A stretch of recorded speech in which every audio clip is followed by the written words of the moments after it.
This is the Oracle Podcast with Ben Moa.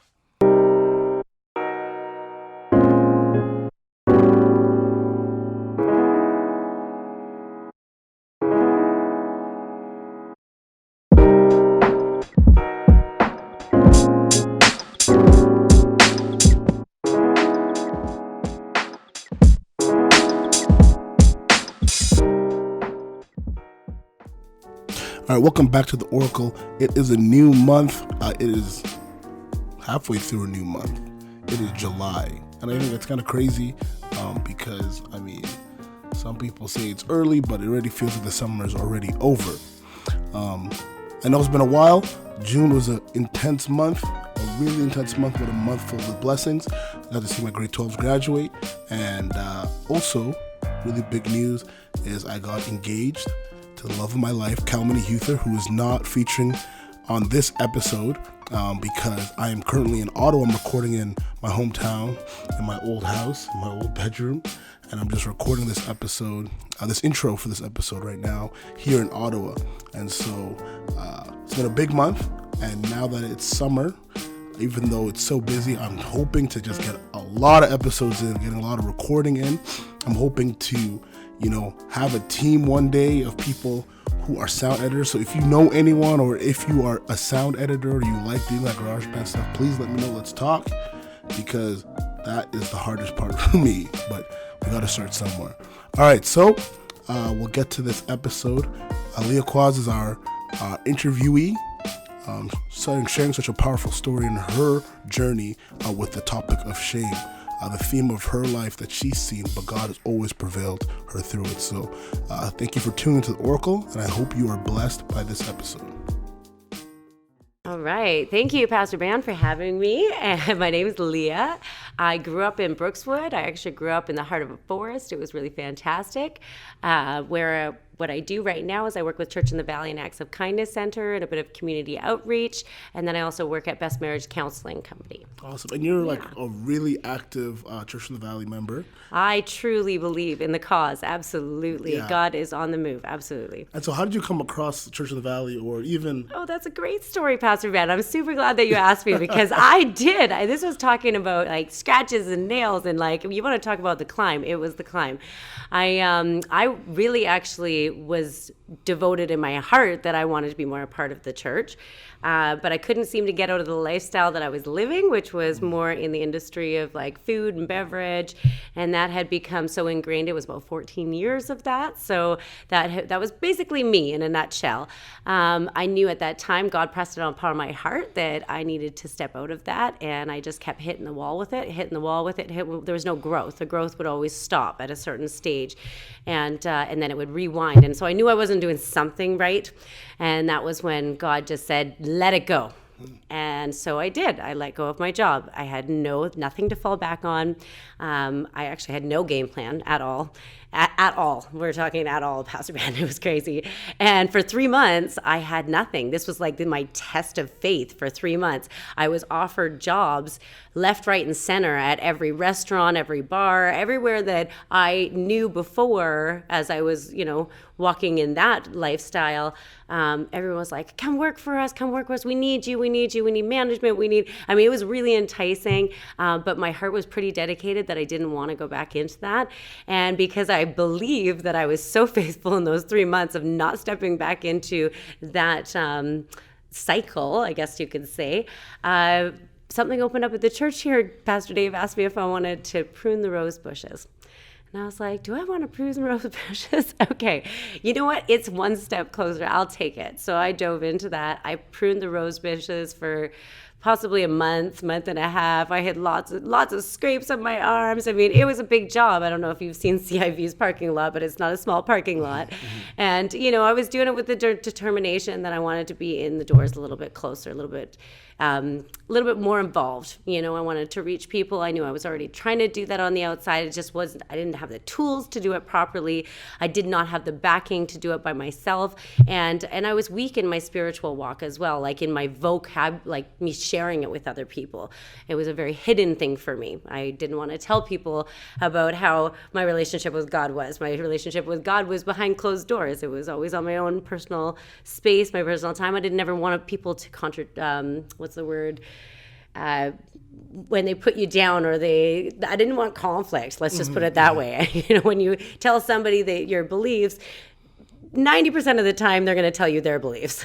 And about 50, 60% of the time it's going to be oppositional to yours, right? And so it was a very uncomfortable ground for me. Anyway, I got in the door here with doing that, and then they asked me if I wanted to clean up some stuff inside. They asked me if I wanted to clean some storage areas.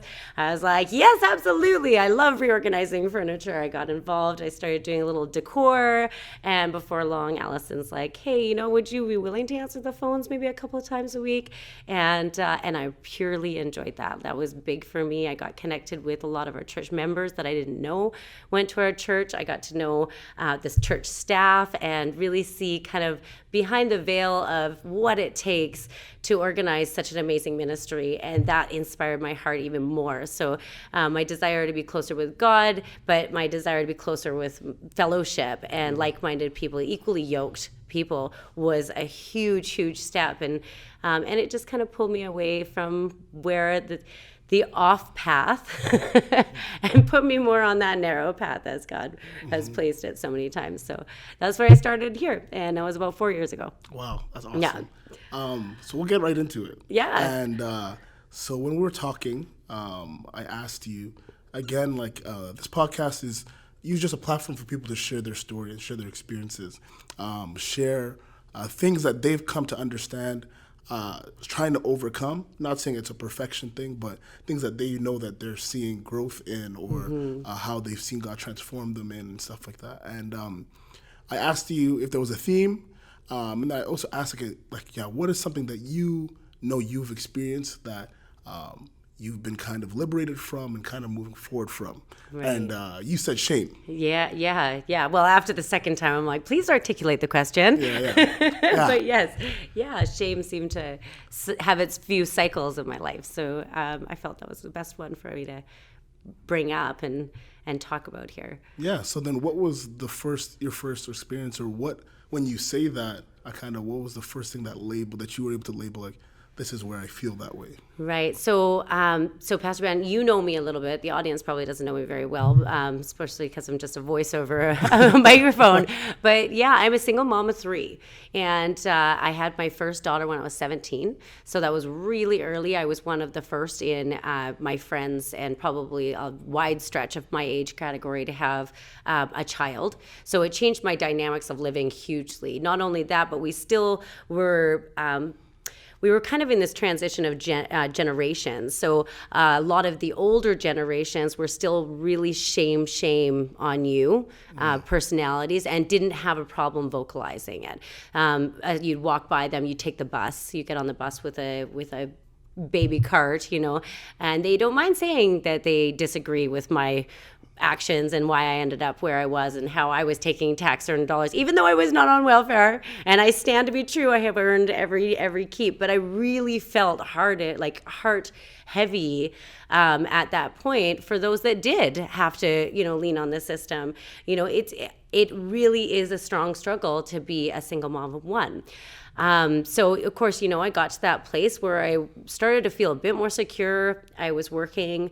My daughter was getting a little older. It was nice. I had struggled through, so many different, like I said, tales of working in the waitressing business, the food and beverage industry. It doesn't always bring the most positive environment to grow in, especially when you have children. You can make more, yes, but you will spend more because the money come, easy go. Budgeting wasn't, all on point. It was pretty tough. But yeah, at the point that she was just about 10, she was 9 when I came into the church, actually. It was a Leo Screven series that had come in, an All Power series. Mm-hmm. he had come in and introduced me. It was an all-power seminar, so it was like a three-day seminar followed up by a 9-day Bible study. And he'd introduced me to the Seventh-day Adventist Church, which my mother had been going to the food bank downstairs, which I found out later. So I guess they kind of knew my mom. And when I had come, they kind of already knew me, but I didn't know anybody. And I didn't even know that they knew me, right? But everybody was really warm and really inviting. And it was a big family. And I felt safe, like really safe for the first time. At this point, I didn't carry a lot of regret with my decision to have my daughter. I didn't carry a lot of shame because I didn't really understand. I guess, the term of it. I didn't really understand my relationship with God to its like fullest either, and what the relationship that God wanted with me. I didn't see that as clearly at that time too. So anyway, Pastor Dave sat me down one day and he's like, Leah, you have the rest of your life. You have one beautiful daughter. You just have one right now. You know, you're at this place where the world is still your oyster. You can still do so much. She's just about 10. That, you know, you've got a huge ministry and God's going to use you to, like, you know, fullest potential. And I was like, yeah. I didn't really know Pastor Dave very well at this point. Mm-hmm. So I'm still living in a mistrusting mind frame, right? So I'm listening to him say that, but it's not sinking home. It's like, yeah, rah, you're on my team, but is he really on my team or does he just want me to join this church? You know what I mean? I really had a hard time with this, you know, where do I fit in life, right?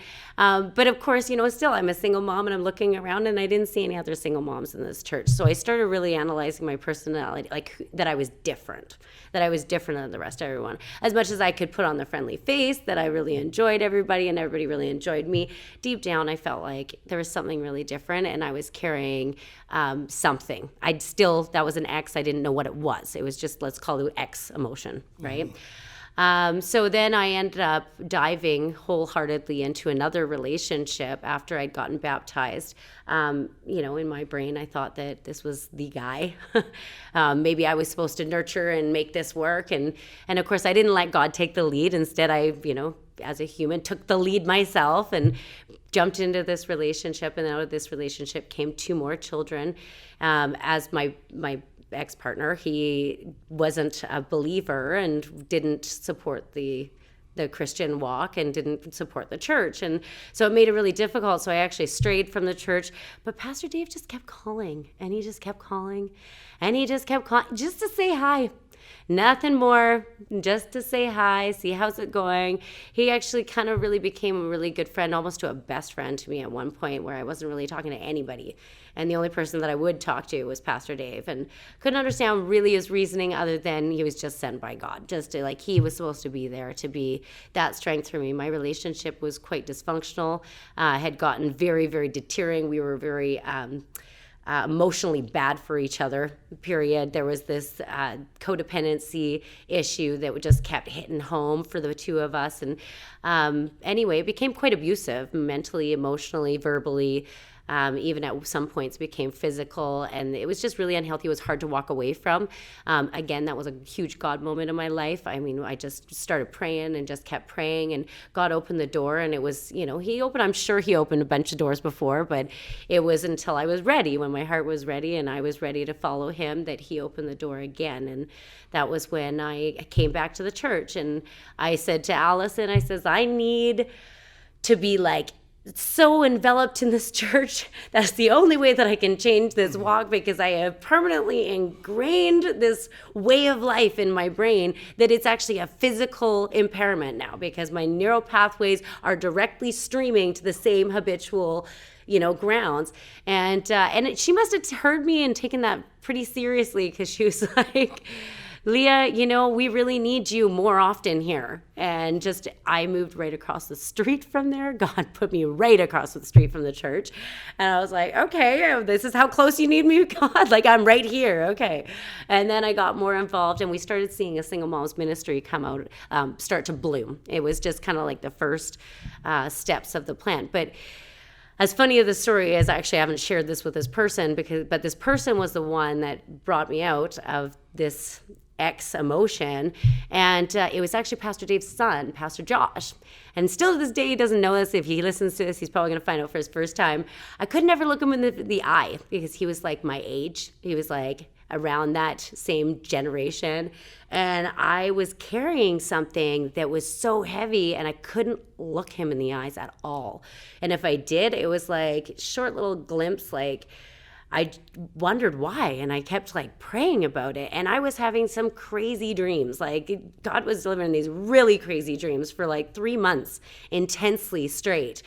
And then this one day I was in the office and he walked into the office and I couldn't look him in the eye. I was like, why are you looking away, Leah? And I walked home that day and I prayed and I had my hands up to the sky and I was like, God, I don't understand what is wrong with me. Like, what is going on? What am I carrying? Like, forgive me. Like, forgive me. And as soon as those words came out, forgive me, I felt a shame that was so heavy. It was a shame that I have been carrying since I was like 17 years old with my first daughter, that I had built so many walls of protection with, so many walls that I couldn't even look at myself in a realistic way and say, hey, I did wrong, or like even apologize for my mistakes, like the mistake of jumping into these relationships out of wedlock or whatever, making these mistakes of, having, intimacy with someone who I don't even know, like these things were huge in my face, and the regret and shame just overwhelmed me. But it was the most freeing sense of, I don't have to carry the shame anymore. And at that moment, I was able to completely say, God, I've been living in shame. I've been living in such a heavy shame that I've plastered so many layers to protect me that I couldn't even see the shame anymore. Couldn't see the regret. I couldn't see anything anymore. And I'm just asking you to take it all. Just take it all. I'm leaving it all to you. I'm giving it right to your cross. I want you to just take it because I can't do this anymore. This is too heavy for me. And at that point, that was when everything just got lighter and the vision got clearer. And I would like to have said that was it. And that was the moment. That was my turning point. That was definitely a deeper connection with God in so many ways. It ripped out these layers where I could be real with him about everything. But I still wasn't deep enough. After that, still wasn't deep enough because I was still pulling back layers after that. But that was my biggest moment, recognizing how shame can paralyze you. It can paralyze you to really living to your fullest potential, to what God's plan is for you. He can't get through those walls because we're not letting him. And that was where I came to. I'm like, these walls have to go down. If I'm going to walk his walk, I can't keep a wall between the two of us, not even the smallest little sin, not even the smallest little division, because he won't be able to reach me or I won't be able to hear him. That Holy Spirit is going to be too faint. It's going to be too small. I'm not going to be able to hear it. And when he comes like a thief in the night, I'm not going to be able to hear it. And that was scary for me. And I was thinking, okay, this is time. This is time where I really need to look at I'm so grateful for my 3 children. But I'm telling you, now being a part of a single mom's ministry, I look at each one of these women that walk through this door and I see that shame in each one of them. They're carrying it around like a deadbolt, like they're carrying a safe that's 3,000 pounds and they're trying to carry it around because they don't want to, and pretending like they can't, nobody else can see it. Like, I'm strong enough, I can do it, I'm strong enough, just pretending like we're strong enough. But we're not, right? And I'm seeing that all over now. And so now me and a small group of women have decided that we're going to work with the women that are coming into this group and help them to pull back theirs as well and come into that acceptance, because God loves us and he loves us just the way we are, and he's not lying when he says, give it to me. I'm strong enough to take it. You're not. I didn't provide you with the tools to take on all of this. I can take it. And when I take it, you'll stop repeating the pattern because you will have no need to hide anything anymore. Yeah, wow. So that's my thing on shame. Because I think, I think a big mentality that we have is sometimes we're scared to give it to God because the closer we get to God, I think the more imperfect we realize we are. Right. Totally. And that's a difficult thing. But you're saying that's liberating. It is liberating, but I can definitely concur with what you're just saying there, because the closer you do get, the more that you recognize that your imperfections become more clear, because he's trying to clean it all up.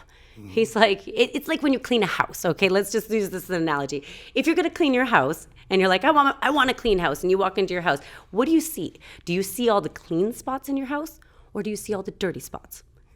If you're going to clean your house, you're going to see all the dirty spots. You're going to see everything that's untidy, everything that's unnecessary. You're going to start to be like, wow.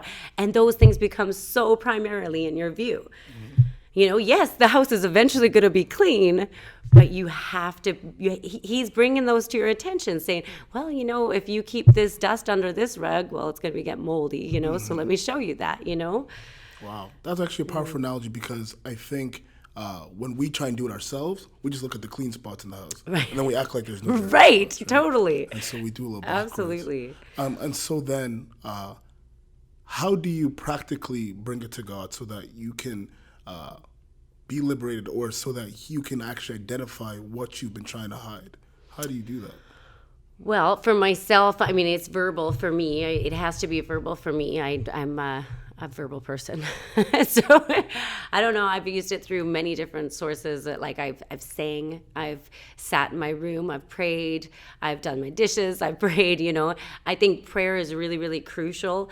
One of sharing with someone that is in a space that is safe and non-judgmental can definitely help, because just getting it out is where it can be dealt with, right? It's when you keep it in that you can't do anything, because nobody knows how to help. You can't even help yourself because you're not even making it open. So I think verbal is definitely a big thing. I do agree that writing, some people can find therapeutic ways through writing it, writing it off, writing it to Jesus, writing it to themselves, whatever they need to do there. Mm-hmm. They found that works for them. But I definitely feel that prayer is a big one for me. Wow. Yeah.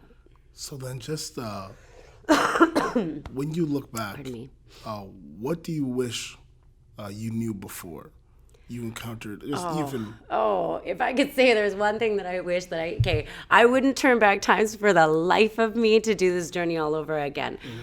But what I would give to have trusted God sooner, to trusted his word, to trusted his guidance, to have walked his walk sooner, to have that protection and guidance from those older people in your life, your parents. Sometimes it's not your parents, sometimes it's a mentor that has been sent in your life, but to listen and trust them, and to surround yourself with them.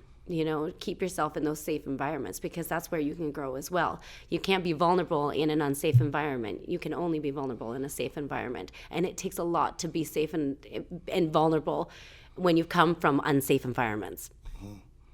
So then, just in closing, mm-hmm. and thank you again so much for being open now and being vulnerable now. Thank you. If you knew someone who's listening who's struggling with shame, or hiding something that pained them, or what would you tell them? What advice would you give them? I would tell them to get connected. I definitely think that if anybody's out there and they're hearing something that, familiarizes with them, or their hearts spark into it, I would say go out and get connected. Get connected with find those people that you admire and you trust. And if you can't find them right away, that you trust them, find those people that you look at them and you think, I want to be closer to them. Because they probably have some piece of gold that they're going to share with you. They probably have something that it's just waiting. It's a treasure. It's a blessing that they've been designated to give to you. And you just need to walk out of your comfort zone and walk on over to them, and then plug into those. There's so many different ways that you can plug into these excellent groups of fellowship. These excellent, like hanging out with the right friends, hanging out with the right family, having the right adventure in mind, keeping plugged in with church. It's really, really important to keeping your mindset in a healthy way. God will renew your mind if you give him the opportunity to. Thank you so much, Leah, for sharing your story and sharing what God has done for you in your life. And I just hope everyone who's listened to this has been blessed and knowing that when you're somewhere, it doesn't determine where you're going to be. And God will always help you, and He's always trying to just mold you and change you and just bring us to a better place. Thanks again, Leah. I'm just so happy that you continue to be an inspiration in your community. Thank you guys for tuning in. If you have any suggestions or questions, contact the Auricle on Instagram, on Facebook, DM me personally, whatever you have to say. We love feedback or any type of reviews. Share the Auricle. Keep listening to it. Stay blessed.